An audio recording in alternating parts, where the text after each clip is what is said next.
नमस्कार, मेरा नाम सोनाली राय है। वास्तु राय के इस चैनल पे आपका फिर से एक बार स्वागत है। आज हम जानेंगे पितृदोष। पितृदोष हम किसे कहते हैं, ये आज हम जानेंगे। पितृदोष का मतलब पितृ कौन है, पितृ क्या है। पितृ ऐसे है कि जो लोग मर जाते हैं और फिर वो लोग पितृलोक में जाते हैं, उन्हें हम पितृ कहते हैं। जैसे हमारे चंद्रलोक, यमलोक, गुरुलोक है, ऐसा ही पितृलोक है। वहाँ के स्वामी, यहाँ वहाँ का राजा आर्यमा है, वहाँ हमारे जो पितृ है मरने के बाद कुछ समय वहाँ रहते हैं। कुछ लोग पितृलोक को बहुत जल्दी उनकी जो है बिताकर उनका टाइम वहाँ कुछ टाइम बिताकर आगे अपनी योनि बदल लेते हैं, पुनर्जन्म होता है। कुछ पितृ ऐसा है कि कुछ ज़्यादा टाइम तक वो वहाँ रहते हैं, उन्हें हम पितृ कहते हैं। बहुत बार हमारे काम नहीं होते हैं, बनते बनते काम बिगड़ जाते हैं, बहुत समस्या आने लगती है, तो पंडित जी बोलते हैं कि आपके पत्रिका में पितृदोष है, इसलिए आपके काम बिगड़ रहे हैं। तो पहले हम जानेंगे पितृदोष किसे कहते हैं पत्रिका में, और फिर उसके बाद हम ये भी जानेंगे कि वाकई में पितृदोष होता है और पितृदोष हमारे जीवन में कोई प्रॉब्लम लाता है क्या, ये भी हम देखेंगे। तो हम पहले देखते हैं पितृदोष किसे कहते हैं। हमारी जो भी पत्रिका है, तो हमारे भाव में जो पहला भाव है, इसे लग्न भाव भी कहते हैं। अगर यहाँ पहले भाव में राहु है तो इसे पितृदोष कहा जाता है। और उसके बाद ये हमारा नवम भाव है, तो नवम भाव में भी अगर राहु हो किसी की कुंडली में तो उसे भी पितृदोष कहा जाता है।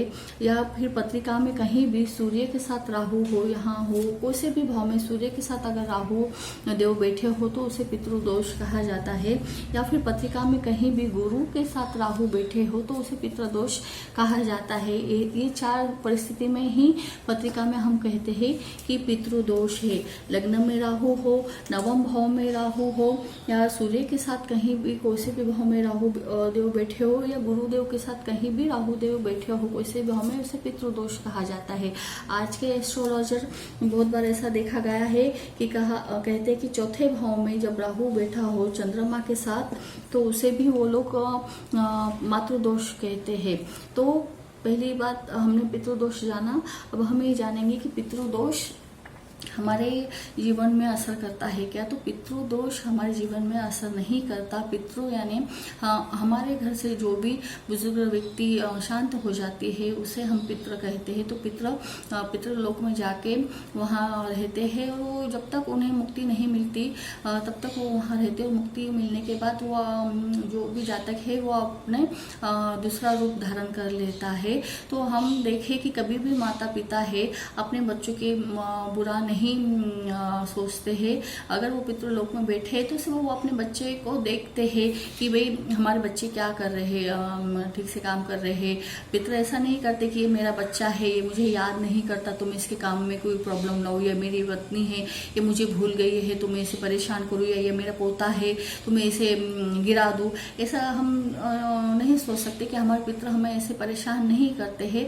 वो देखते हैं, वो संतुष्ट हो जाते हैं तो वो अपने अगली योनि में चले जाते हैं। बहुत बार लोग बोलते हैं कि पितृदोष के कारण तुम्हारे जीवन में ये प्रॉब्लम आ रही है। तो हमें बताइए कि अगर पितृ अपने जो भी एक तिथि टाइम है वो पितृलोक में बिता के अपने अगली योनि में दूसरा रूप उन्होंने धारण कर लिया है, तो वो पितृ दूसरे योनि से हमें अपने इस जीवन में परेशान करेंगे क्या? नहीं करेंगे। कभी भी पितृ हमें परेशान नहीं कर सकते हैं। कोई से भी पितृ हमें हमारे जीवन में हस्तक्षेप नहीं करते, वो सिर्फ हमें देख सकते हैं, वो हमारे जीवन में हस्तक्षेप नहीं कर सकते हैं। अगर वो हमारे जीवन में हस्तक्षेप करते तो फिर भूत प्रेत हो गए हैं ना, फिर हम उसे पितृ कहेंगे कि नहीं। पितृ हमें देखते हैं, जब संतुष्ट होते हैं तो अपनी योनि बदल लेते हैं, दूसरे रूप तो दूसरा जन्म ले लेते हैं। इसीलिए ही हम उन्हें संतुष्ट करने के लिए हम 10वां 13 करते हैं और टाइम टाइम पे उनकी श्राद्ध करते हैं। तो पितृ हमें परेशान नहीं करते हैं। ये जो लोग ज्योतिष लोग हैं, बहुत से ज्योतिष है कि लोगों का जिन्होंने पत्रिका नहीं मालूम रहती, एस्ट्रोलॉजी नहीं मालूम रहती, उनका अज्ञानता का फायदा लेते हैं और वो बोलते हैं कि पितृ दोष है, तुम ये पूजा करो, वो पूजा करो, फिर तभी तुम्हारे जीवन में समस्या दूर होगी। तो ऐसा कुछ नहीं है, पितृ हमें परेशान नहीं करते हैं।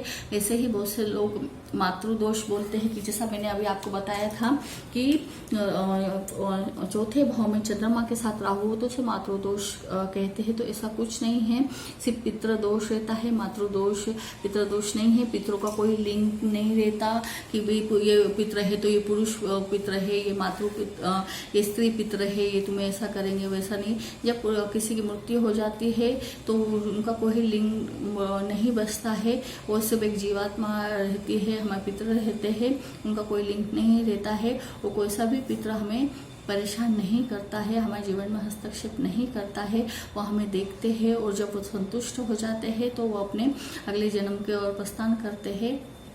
तो आशा है कि इस वीडियो के जरिए आपको पितृदोष क्या है वो हमारे जीवन में कितना असर करता है इसकी जानकारी समझ में आई होगी। धन्यवाद।